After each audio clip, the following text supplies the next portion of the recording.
خليك زمان زمان.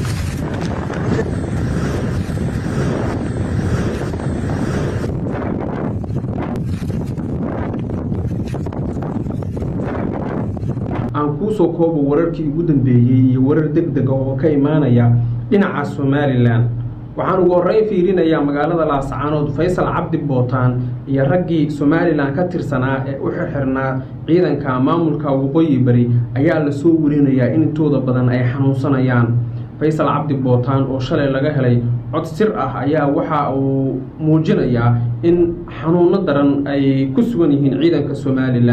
Somaliland intii ay ku mashquulsaneed waxyaabo kala duwan cirana markaas laga filayay in uu soo daayo ragga maxaabiis ahaan loo haysto ayaa hadda waxa la leeyahay dagaalka Ciisaha iyo Samaroon ayuu Cabdiraxmaan Ciro ku mashquulay halkii uu soo dayn lahaa ragga u xirxiran maamulka Waqooyi Bari 3 sano ee la soo dhaafay.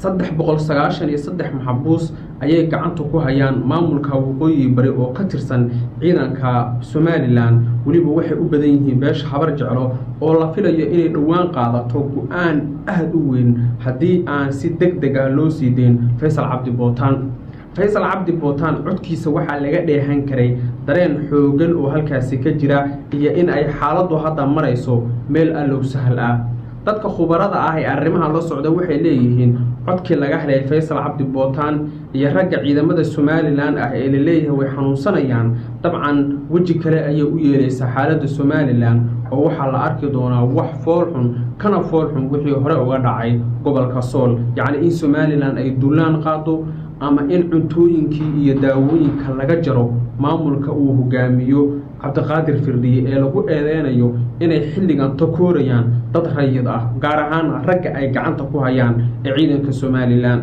Faysal Cabdi Bootaan codkiisa aanu dabcan bilow ilaa dhamaad waan dhameystay dabcan calaacal xoogan oo u badan baryootan iyo inuu doonayo in halkan laga saaro baa dabcan codkiisa laga dheehan karay. sidoo kale haddii aad qiimeysid codkiisa dabcan sidoo uu ekaa waxay ku tusinaysaa xaaladdu in Faysal Cabdi Bootaan uu ku jiray gacan aan amni ahayn oo ah in Somaliland ay meel iska dhigtay yacni ciidankan beesha habar jeclana iyana ay dabada u dhaqayso Cabdiraxmaan Ciro waa sida hadalka lagu sheegay. haddaba waxaan ogaanay baaritaan aan sameynay kadib in Cabdiraxmaan Ciro uu go'aamiyay in weerar lagu qaado Laascaano oo la soo furto raggaasi aysan jirin xal kale. haddaba weerar see loo qaadi karaa? weerar waxaa loo qaadi karaa waa in ciidanka Waqooyi Bari ee ku sugan tuulada Gumeys la weeraro oo ay weeraraan ciidanka Somaliland ee ku sugan magaalada Og. beelweynta habar jeclo waxaa la filayaa inay maalmaha soo aadan ay hadlaan oo ay ka hadlaan waxyaabaha ka socda gobolka Sool in aysan xilligan qaban beesha facweyne habar jeclo waxay leedahay gacan bidixaysi iyo gacan midigaysi buu wadaa Cabdiraxmaan Ciro. haddaba baaritaano aan sameeyay kale waxaan ogaaday 80% ragga ay gacanta ku hayaan ama gacanta ugu jira Somaliland aanay Waqooyi Bari ee maxaabiis ahaan loo haysto inay habar jecel yihiin. habar jecel marka ma dareenkii iyo dadnimadii baa ka dhimatay waa fahmi waay anu yacni hadalladooda yacni haddaa si u fiirisina wax is haysta oo maanta la dhihi karo war saas iyo saas bay ku fiican yihiin raggaasi ma jiraan. haddaba macluumaadada soo baxaya sidoo kale waxay tilmaamayaan dabcan haddii xaaladdu sidan ay kusii socoto wax badan baa isbedeli doono oo ku saabsan waxyaabaha halkaasi ka jira. marka wararka Faysal Cabdi Bootaan iyo xogihii ugu dambeeyay waa sidaas. ninkaas odayga uu xanuunsan yahay waxaa sidoo kale la xanuunsan rag ka tirsan ciidanka Somaliland. gurmad hadduusan Faysal Cabdi Bootaan helina dabcan waxaa ku dhici doona shoog dhiikar ayuu adugu qabaa macaan uu qabasan hadda xogta ku hayo oo dabcan dee xaaladdu waxay noqonaysaa inay faraha ka baxdo oo yacni ay jawigu si kale isku bedelo haddaan la helin xaqiiqo run ah oo la isku sheego odayga lagu soo daayay. markan waxaan fiirinayaa ciidanka beelweynta Ciise ee ku sugan magaalada Xariirad ayaa la soo warinayaa in heegankii ugu sarreeyay la geliyay sida ay tilmaamayaan ilaawareedyo lagu kalsoon yahay. ciidanka beesha Ciise ee Xariirad ku sugan waxaa lagu amray inay feejignaan dheeraada galaan oo ay iska difaacaan cid walba oo iyaga duulaan ku soo qaada. 2 xubnood oo sarsaro oo ka tirsan ciidanka Xariirad ku sugan ayaa warbaahinta waxay u xaqiijiyeen waa ciidanka Ciise in abaabul xoogan uu ka socdo xariirad iyo deegaanada hoos yimaada lagana cabsi qabo maalmaha soo aadan inay weerar dhacaan xariirad iyo heemaal dabcan ciidanka ugu badan ee ku sugan waa ciidanka ciisaha saan hadda xogta ku hayana dabcan haddaan la helin xal degdega dabcan wax badan baa khaldami doona bal waxa ay la daawataan qaar ka mid ah odayaasha dhaqanka xariirad oo leh haddii samaroon ay nagu soo duulaan tallaabo ayaanu qaadinaa odayaasha muuqaalkoodii la daawada dagaalka galan leh anu galan leh dagaalka qorigaygu saaka aniga way diyaar saaka diyaar baan u nahay annagu dadka dib u noqdo ma lihin annaka waana yaqaana reer duub cismaan baan nahay dad dhulkiisa riday waaya annagu ma lihin madaxweynaha Soomaaliland waar madaxweynow haddaad nin qaran ah haddii aad tahay oo dee dadka beelweynta had isku diraysana sideeda u soo caddow haddii laga helo kolba geed haydaba joogsan waana u dhimashadana waa naqaan noloshana waa naqaan dagaalkii diyaar baan u nahay goobta xariiradna inaad degdeg uga baxdid shaqayba noo tahay gooja caddaan shalay tiigsanaynaa maantase halkanaaba de gooja cad ka dhow wasiirkii ku baaqay nin baa dee xukuumaddiisa uu ka mid yahay oo magacaabday shalay waa muuse biixi wey madaxweynaha dalka wey haddii aad tallaabo sharciga ka qaadi weydo waxaad ka qaaday aroos buu yimid aroos buu nin ka hadlay oo beeshaydaan la dareenahay yaa dalka kaga qaaday wariga kaasi dadlaawo ma ahayn waa annakuu naga dhashay annakaa u nool annakaa u dagaalami doonaa haddaad adigu kaa tallaabo ka qaadi weydo waxaad dhici doontaa inkana aan eraygii aad ku eriday ka argudano wax kale oo kuu hayo halkaa kuu yaallaa ma jiro hadday saddex xabaddaan shalay wada ridnan halkan aan ku kala yacnaad nagaga baqatay ay ku deeqi weyday maanta ta dambe ee dhacda waxaa la odhanayaa xad baan kala yeelanaynaayo xuduud hanan la isku soo marino xafiisyadu naga saxeexaano wasiirka gaashaandhigga ee Soomaaliland jamhuuriyadda Soomaaliland iyo wasiir ku-xigeenno ayaa shirka furay ka mid ahaa dhagaysanayay ku raacay waxa weeye dawladdu inay ku burburiso gacanteeda heshiiskii burco iyada kowka ah magaalada xariirad bari iyo galbeed intaba annakaa ka degan kan saa kale anigaa leh dhinaca oo ka yaalaba weli iyo haddaan u raadcadiisaanahay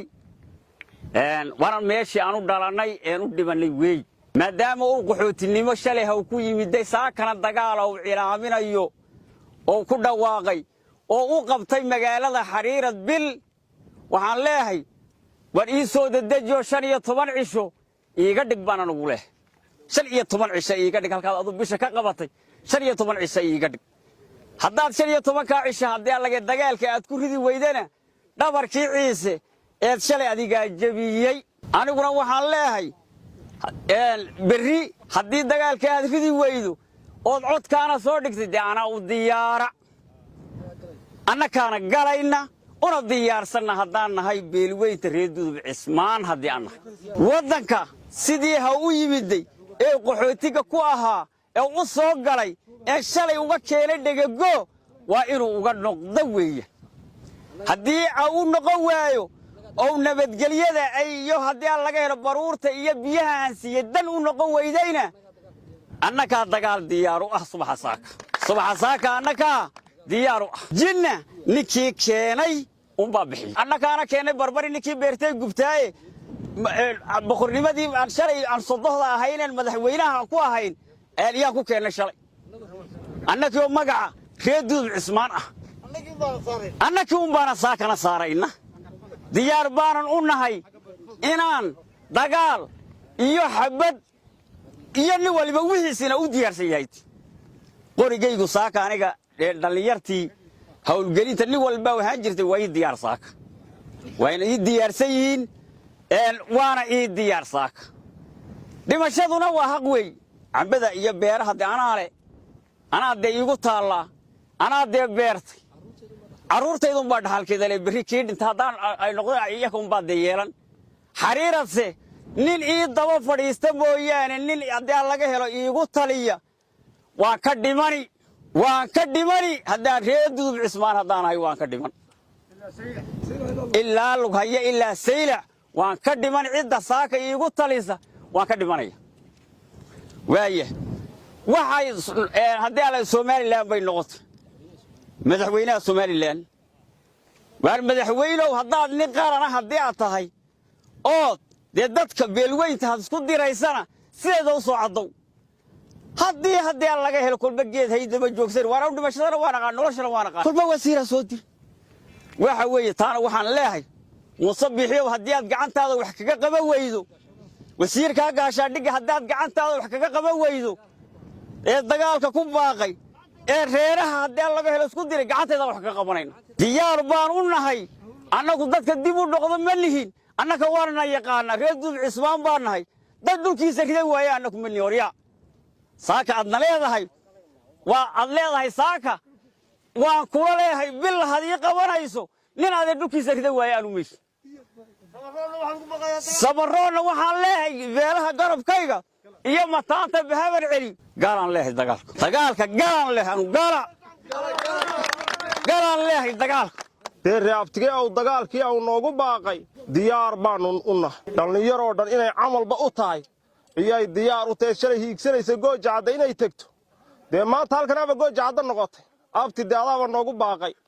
diyaar baanu u nahay jinna ninkii keenay u baabixi abti dee shalay adaa lagu keenay reedidu baana ku keenay xukuumadda reedidu ma u joogtaa ku keentay maantana waxaan leenahay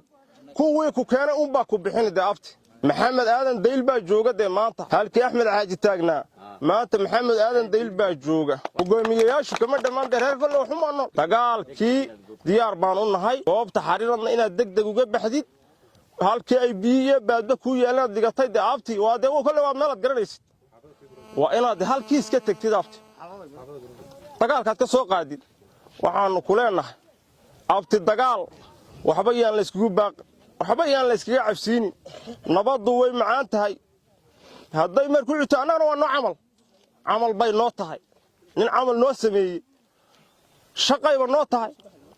gooja caddaan shalay tiigsanaynee maantase halkanaaba de gooja cadd ka dhow halka gooja cadda tuuya waxaani leenahay abti sida u dhaqso badan waa inaad faraha kaga qaadid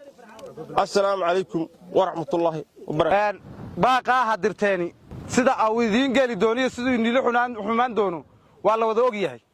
midda kale dhulkan aad sheegteen eed sheeganaysaan eed leedihiin annakaale dhul ninkii lahaa joogo inaad sheegato oo tidhaahdo anaa le oo anaa deegaankaygii ayuu yahay shalaan qaxooti ku timid abti runta haddii laysku sheego shalaan qaxooti kugu soo dejiyey maantana qaxootinimadii haddii ay dhacday inaad ku dhiregto sidaa doonta u hadasho xabaddii shalaa kuu taalla ogow taa waxaan nahayna lagaaga shaqayn maayo laguguna jawaabi maayo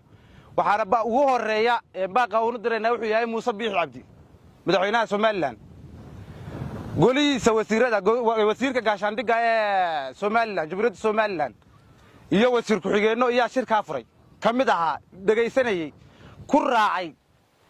waxa weeye dawladdu inay ku burburiso gacanteeda heshiiskii burco iyada kowka ah taana iyada kasbatay wixii dheefteeda ay ka yeeshaan waxba iiga siin cidii ay wax kaga daadanaysa kaga daadan aniga kaga daadan mayso baaqi ay gobolka Awdal u soo saareen ilaahayeen Awdal State iyo waxba jira inay iyagu wax wadaan ba maanta cad sida ugu dhaqsaha badan leh hadii wax uga qaban waayo wasiirada ee meet inta yimaadeen waxay dooneen ku hadleen ee baaqaana keenay